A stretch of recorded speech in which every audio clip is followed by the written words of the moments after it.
there are issues where I suppose worms have developed the ability to survive a dose that would normally kill them. And this is where we talk about the development of anthelmintic resistance. So it is important to know the main groups of anthelmintics, which one is working on your farm. Hello, I'm Kieran Lynch and welcome to OviCast, the Chocolate Sheep podcast. Each episode will bring you less insights, advice and technical updates for the sheep industry. Now, at this stage of the season, one of the key factors that can influence lamb performance is managing and effectively treating worm burden. In this episode, Chief Specialist Damian Costello joins us to discuss this in more detail. Damian explains why it's important to monitor worm challenge regularly and how to interpret the results. He also highlights key areas to focus on to ensure that our treatments are effective. We then look at why now is an ideal time to conduct a drench test on farms. This will help us determine how well the products we're actually using are working and build a plan upon that. We start off with Damian discussing some of the challenges worm burden can pose at this stage of the season. People are finishing lambs or growing lambs at this time of the year. Most of them are weaned at this stage. They're hopefully on the best grass that's available on the farm. Maybe some people are supplementing with concentrates. But as you say, it's always important to eliminate any passengers from the system, such as even lameness and as you mentioned, the stomach worms, the internal parasites. And again, look, it's important to determine, I suppose, or to be sure when you should treat and what the status is. And that's where the fecal egg sampling is a very useful tool. The results of the analysis is expressed in eggs per gram. So the number of eggs is indicative of the burden of adult worms that are in the lamb's gut. So it's very useful in terms of determining the need to dose, and also we'll maybe probably talk a little bit later about checking if the treatment has been effective as well.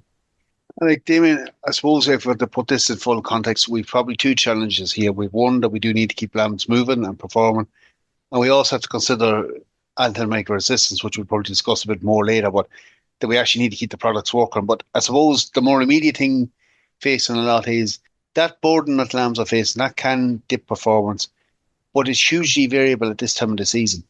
Absolutely, yeah. It's hugely variable within a farm even, and across farms, and also within individual lambs within a group. We've often seen where we've taken individual fecal samples from lambs, there can be huge variation on the worm burden within the group. So, as you say, look, it's really important to keep on top of it and keep it monitored at this time. Yeah. So, Damien, and I suppose we can take our eye off maybe a group, we put them to grass and we can assume everything's flying on. It's important, as you said there, to keep a check on it. How often would we want to be sampling lambs at this stage of season? Even if we didn't do it up to now, it's probably the key time for now on to do it. How often do we want to do it? What kind of threshold are we looking for there when we're sampling to warrant a dose? You'd probably be looking at taking a representative sample every 2 weeks, Kieran. And it's important that it's a fresh sample, ideally taking it from at least 10 different animals. And again, probably a useful tip as well is to take your sample early in the week, so that you're not having dung samples in the post over the weekend. So you take them early in the week, get them into the post.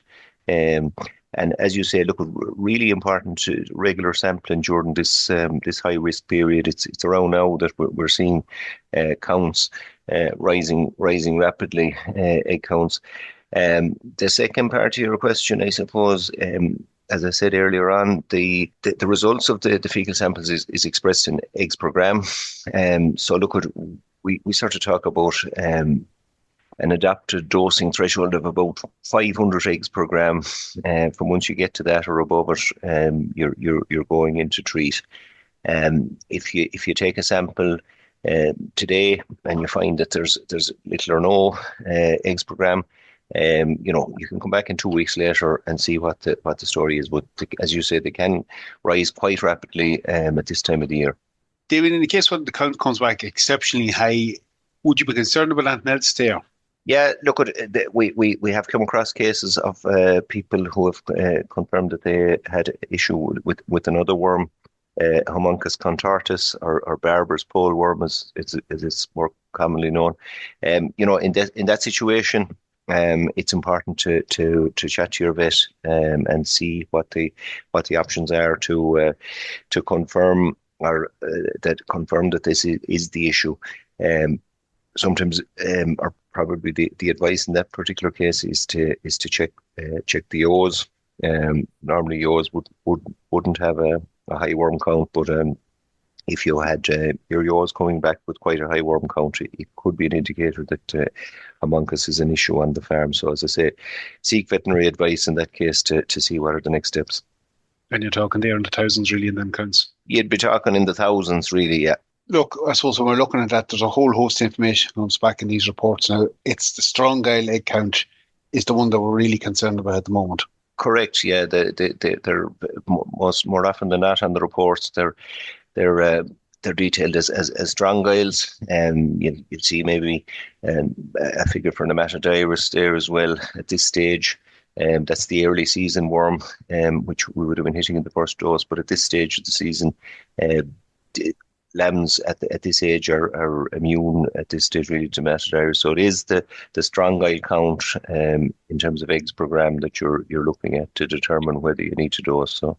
And look, for those who maybe haven't done this before, there's a lot of approved labs out there doing these samples, particularly important in the scheme. But there's a lot of vet practices as well offering that service now. So it is readily available, more so than it was a number of years ago. It is, yeah.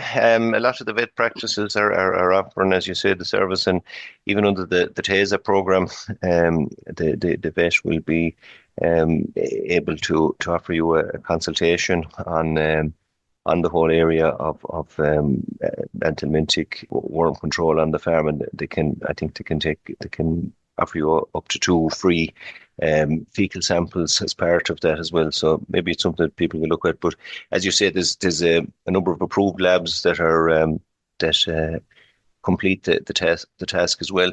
I suppose maybe just an important point when I think of it, some people under the sheep improvement scheme have selected this action, and it is very important for those people that they go to one of the approved labs in order to complete the task. Requires that they take 2 fecal egg counts in the months between June and September, and that's specifically to lambs. That's for a lowland flock. A hill flock, it's 1 fecal egg count within 4 weeks of weaning the lambs. So for people that are in that situation, they need to contact the lab directly, because there's a specific sheep improvement scheme sample kit that they will be sent out from the lab. And they need to, as I say, for a lowland flock, they need to send back 2 separate submissions of fecal samples in order to be compliant with the task. Okay, so we've the sampling bit of overweight determined at board, and we've dosed the lambs, and I'm sure this is a question you frequently get at this stage of the season. You have a group of lambs that have been well dosed, but they're not thriving, or they're going backwards, or they're still very dirty. Damien, like we mentioned the word anthelmintic resistance there earlier. How important is it to know that your wormer is working this stage of season? And I suppose, to be fair, Damien, it's probably the time of year where we'll actually start to see that challenge appearing on some farms. Absolutely, yeah. And I mean, we often get that. I mean, that people have treated with a particular product, and they physically haven't noticed that the lambs have dried up, or that they look healthier, they've started thriving better. I suppose the first thing, and it's back to basics in terms of eliminating any other issues. And you're right, resistance is an issue on a number of farms, but the couple of basics, I suppose, about weighing the heaviest lambs in the group in order to determine that, and you're treating to the heaviest lamb that's in the group you're treating. So, and throw a few lambs on the scale, pick out the biggest lambs in the group and weigh them. Make sure your product is not out of date. Shake the product before use. The other thing, making sure that your dosing equipment is delivering the correct dose rate, as I say, as per the heaviest lamb. And again, it's important even to check that with a graduated cylinder, or even a 60 ml syringe or something like that you set your dosing gun. Give maybe 5 doses of, let's say it's 10 ml you're giving. You 5 doses, and check that that the product is, or that the dosing gun is delivering the correct amount each time, so that if you've got 5-10 mil doses, you should have 50 mil in your graduated cylinder, so that it's grand if it's giving the first dose, but that it's refilling properly, and that it's giving the correct amount each time. And it's no harm to repeat that process a number of times during a day that you're dosing a big number of lambs. And again, just I suppose making sure, not to state the obvious, that each lamb is restrained properly, and that you're putting the dosing gun over the lamb's tongue. So just to make sure that each lamb is getting the correct amount, and that they're swallowing that treatment. Like so, but that, as I say, that kind of eliminates other issues in terms of a proper procedure for drenching. But as you said, there are issues where I suppose worms have developed the ability to survive a dose that would normally kill them, and this is where we talk about the development of anthelmintic resistance. So it is important to know of the main groups of anthelmintics, which one is working on your farm. And like, I suppose, Damien, this is probably the crux of what you see at the moment, that we assume that dose is working correctly, and you outlined a lot of the basic checks we should do each time on actually just whenever we administer a dose. But if we get to the point of where we're doing all those correctly, Damien, and we're not sure is the product working, how do we go about testing that? Yeah, it's true, and as you say, I mean, lots of people, I suppose, assume that it's working, and it can be, it can be at a stage where it's the physical signs, I suppose, of the lambs. It can be quite ineffective at that stage before you'll actually notice it. So it is important, maybe, for people to do a drench test. And it's a very useful piece of information.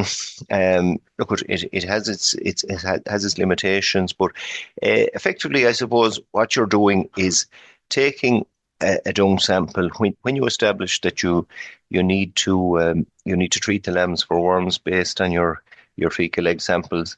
On the day you're dosing, you take another fecal sample of 15 lambs. You take 15 random lambs from the group you're treating, clearly mark them, so put a dot on the back of their head or whatever, you can identify these 15 lambs so that you can sample them after the treatment to see if it worked. So normally the procedure is, in completing the drench test, is you have a clean pen, you put 15 lambs at random into this clean pen. This is on the day you're dosing. You allow them an hour or two to defecate, or whatever time it takes. If they're fresh enough, it won't take that long. Collect 10 separate samples. They must be fresh samples, but these will be all fresh if they go into a clean pen.